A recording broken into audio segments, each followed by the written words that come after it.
What's going on, everyone? Scott here. Welcome back to the channel. So, the Golden State Warriors season comes to an unfortunate early end here in the second round of the NBA playoffs with a 4-1 series loss to the Minnesota Timberwolves. Now, obviously the big story of the series and really what will kind of this end of season playoffs will be kind of remembered, or kind of that what if of, was Steph Curry was only able to play 13 minutes in this series due to his hamstring injury. Was slated to possibly come back if he jumped over a few more hurdles, check marks, in his words, in his end of the season press conference.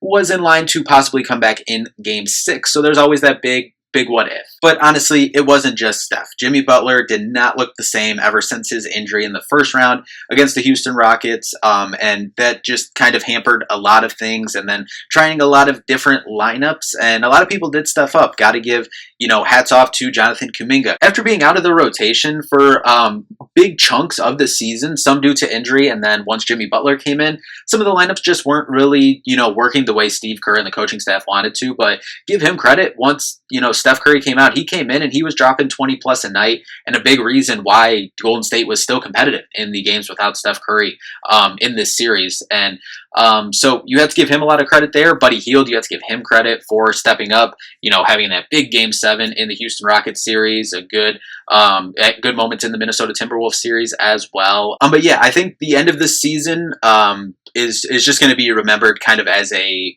what if, because I feel like we saw, what the beginning of this series in Game 1 against the Timberwolves looked like, the way they were guarding Steph, and you have to give Minnesota credit. First off, we'll get into it a little more, but just the Steph injury and, the injuries, in general for the Warriors isn't the only reason that they lost the series. Like, Minnesota is a really good team. Who knows if Steph is on the court, Jimmy's fully healthy? Who knows if Minnesota very well could have just won this series anyway. I think that it would have been a little bit different. I do think Golden State would have won if both teams are completely healthy. I think the Warriors are the better team. That doesn't mean that they still would have won this series with everyone healthy, and you have to give them credit. I mean, Anthony Edwards, hate that he did this to my team here in the playoffs, but I mean, he's an incredible player to watch and a guy that is easy to root for if he's not playing against your team.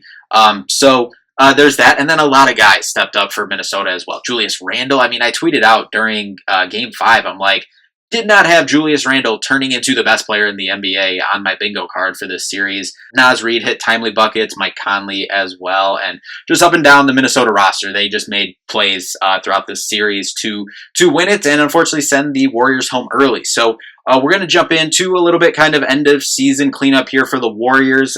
Kind of not really initial reactions. We kind of 2-day, slept on this thing. What we really wanted to say, because some of my thoughts right after the game were not pleasant. So we're going to talk about it here, kind of what's next for the Warriors going into the draft / free agency summer decision months coming up to head into next year. So before we do jump in, if you could just hit that like and subscribe button down there. We'll have more Golden State Warriors content on the channel as we move throughout the summer. We'll have more NBA content on the channel as well, so just make sure you subscribe so you don't miss a video. So as I said, I think this end of the season playoffs will be kind of remembered as a what if for Golden State.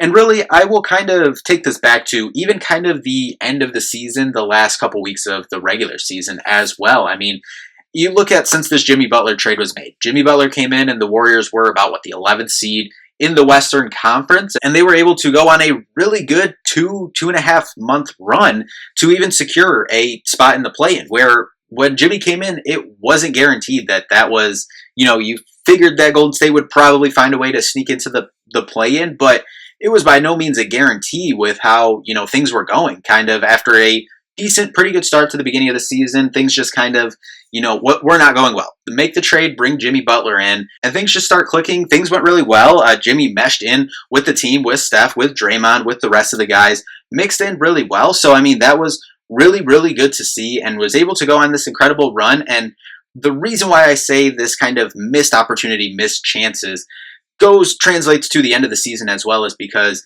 there was times that it looked like the Warriors very well could have ended up with that 3 seed even in the Western Conference. And now that might not have changed the opponents. Like, some stuff probably would have changed, seeding ranking wise, obviously, but they had a chance to get up to the 3rd seed, the 4th seed, even in the Western Conference.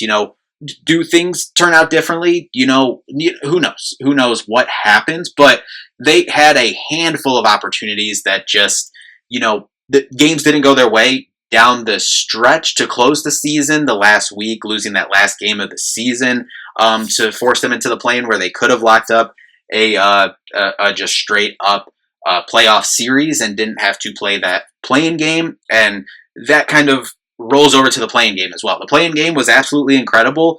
Steph, Jimmy had an incredible game that game, but that's an extra game that you didn't need to play. You could have locked this up, but they play that game. They get the 7th seed, play Houston. You like that matchup coming in. And then the Warriors, they jump out to a 3-1 lead in the series. And then the series ends up going 7, and you have 2 shots to close them out. One in Game 5 in Houston, and then another at-home gift wrap for you. And then the beginning of that 4th quarter of Game 6 against Houston happens, and you have to go on the road for Game 7. Tough win, and a really fun moment that we'll remember, from the season, going on the road to Houston for Game 7 and getting that win. But that's a game you didn't need to play. You had 2 other opportunities to wrap that up, get some more rest going into the 2nd round against a good Minnesota team. And then the Minnesota series obviously starts with Game 1. Steph, everything's clicking. They're up 15-something points. Steph has 13 points in 13 minutes. And then, his hamstring injury happens. And then, unfortunately, he would be out for the next 4 games after that as well. As I said, seemed like he was slated. Check a couple more boxes. Seemed like he was going to be able to come back for Game 6. But, we'll never know that. And missed opportunities. Game 2, Minnesota really got back and everything was clicking. They won that game pretty handily, but you look at Games 3, you look at Games 4, and, for a good part of Game 5 as well, but especially Games 3 and 4 at home for Golden State, they were right there. They had opportunities. They really all they needed to do. I know that's kind of the talk on, on Warriors Twitter, or even, even just outside of Warriors Twitter. And, you saw the cool funny mic'd up moment with Gary Payton and Gary Payton Jr., should I say, or Gary Payton II, should I say, and Anthony Edwards, where, y'all just trying to get to Game 6 to get Wardell back. And Gary's like, that's the plan. Needed to get one of those games. You lose Game 3 by 5, and then you lose Game 4 by 7. You were right there, just needed to finish it out, and you couldn't get it done. And then a tough task to go on the road to Game 5, where Minnesota, smells blood in the water and is able to finish Golden State out 121-110. Some of that was closed in the 4th quarter. They were up, about 20 really since, midway 2nd quarter in that one, going into the 3rd quarter. So just a tough way for the season to end, but just missed opportunities. You get one of those games, you get Games 3 or 4, we're gearing up for Sunday basketball, Game 6 with Wardell possibly coming back and a chance to send this to 7, and you have Stephen Curry going on the road for a Game 7. I'm sorry, I'm taking that every single day. We saw what he did against Sacramento a couple years ago. Obviously, he coming back from a hamstring injury in this one, and a hamstring injury that he's never had in his career. So, who knows how things would have gone, but I'm still taking Steph Curry in a Game 7 on the road any day if they could get there. So that's kind of the frustrating part, that you don't know what could have happened, but, that's how the season ends. And really, I guess kind of going into this next part of the summer as we head into the Warriors, I think the 41st pick in the draft, I don't expect any big, trade up to the 1st round to anything. I think there is some interesting pieces if they wanted to, but that's not going to happen. They're not.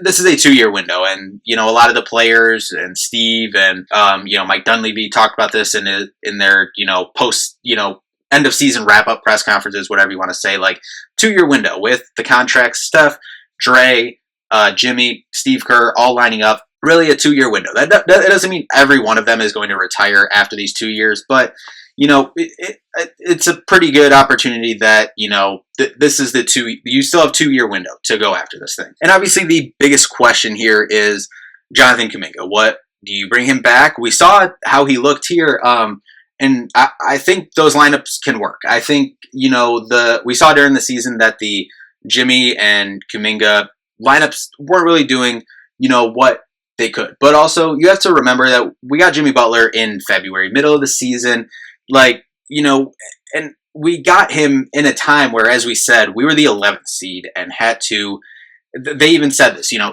we had to go on a 2-month, 2.5-month gauntlet just to get into the play-in. So, I mean, they were just doing everything to win. They didn't really have time to feel stuff out, try different things. So, I think if JK is back, Steve Kerr even said this, if Kuminga does come back, that he would be more committed to, letting some leash and letting the, Kuminga and Jimmy Butler lineups go and figure stuff out.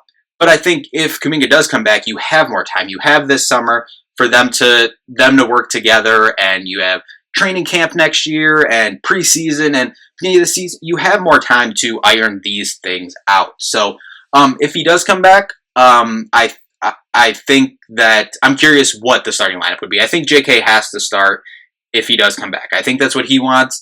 And so what does that lineup look like? Probably Steph. You're probably, because you can't play Draymond at the 5 for 82 games. That's a playoff thing. That's, as Steve said, a 30-game stretch type thing. You don't want to do that for 82 games. You can't do that for 82 games. So does this look like Steph, Jimmy at the 2, Kuminga at the 3, Dre at the 4, Trace or Quentin Post at the 5? I think if that happens, we have to see Kuminga. He's a good shooter.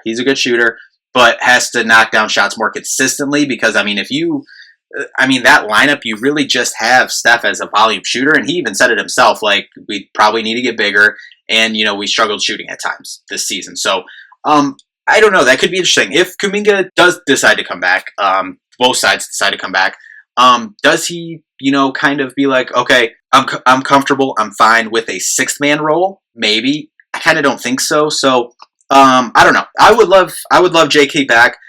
Love him as a person. Love him as a player. Think there's a lot there. I think just have to find different ways to make him work in the flow of the game with Steph, with Dre, with Jimmy, because those are the 3 that you're riding with for the next 2 years to try to get another championship or 2. That's the goal. That's what you're working towards. Over these next 2 years is to try to win a couple more championships. That's what we're doing, and that's what you got to maximize. That's what Mike Dunleavy will have to maximize this offseason. So if not, could it be a sign and trade? The fancy, not fancy, just kind of the common sign and trade that you see a lot of people talking about right now. A sign and trade with Brooklyn to try to bring in a Cam Johnson or something. Brooke Lopez's name is thrown out there, someone that Golden State wants. The rumors are that they want a playmaking wing, or should I say, a center. Brooke Lopez seems like has been linked to the Warriors for a couple years now. Will that actually happen? Do I think that would be even, worth it? Like, Brooke Lopez is a good player, but especially at his age, we saw Quentin Post play good in spurts this year. I would much rather put more money and assets into, if Kuminga isn't coming back, going after Cam Johnson, or you'll have to look at the free agency or players that come available, but looking at something like that for someone that would come available if you don't bring back JK. But I think that's the biggest question going into the offseason. So as I said, we'll be back to talk more about this offseason, free agency, draft, kind of different things as more stories develop, and as we get closer to that actual free agency date, and maybe we get some more quotes or kind of what both sides are thinking. But anyway, that'll do it for this one. At the end of the day, I thought this was a fun season for Golden State. Had some really fun moments at the beginning of the year. That Dallas game, Clay's return game, that was really fun. Getting Jimmy this last, 2.5 month ride has been really fun. And moments throughout this playoffs too, like, yeah, it sucked that Steph, Jimmy both got banged up, but there were some fun moments throughout this playoffs as well. And I really like, and Mike Dunleavy even said it too, and I will agree with him on this, that I think that the Warriors are in a lot better position this offseason than they were last offseason. You have Steph, Dre, Jimmy. You have your core. Yes, the Giannis rumor is out there and will always be out there. It's possible that they could get in, but I don't know. I don't really think so, and I don't really know if I want that to happen for what you'd have to give up. But at the end of the day, you have to do whatever it takes to try and get ring number 5. That's just what this summer has to be about. Put the best roster together to chase after number 5 next year, and continue to try to chase a championship for this next 2-year window. But anyway, that'll do it for this one. Thank you all so much for watching. We'll see you in the next one. Peace out.